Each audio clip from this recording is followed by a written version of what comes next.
All right, guys. I got to ask you, does life get any better than this? I know it's hard to see because of the glare on the windows, but if you look out there, those are the Grand Tetons right there. We are sitting at the base of. We are sitting here, Michelle and I, eating fresh bison steak straight from the Teton meadows out there.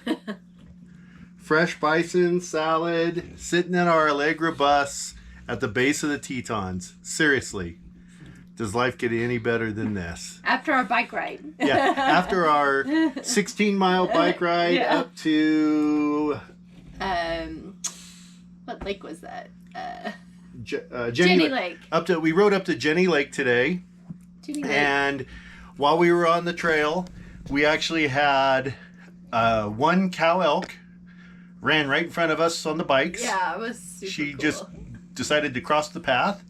And we had several antelope cross the path. And beautiful sunny day. And nice way to end it. just a nice way to end the day. All right, man. I hope everybody else is living life as good. Talk to you guys later. Bye. When we go to bed at night, we won't turn out the light until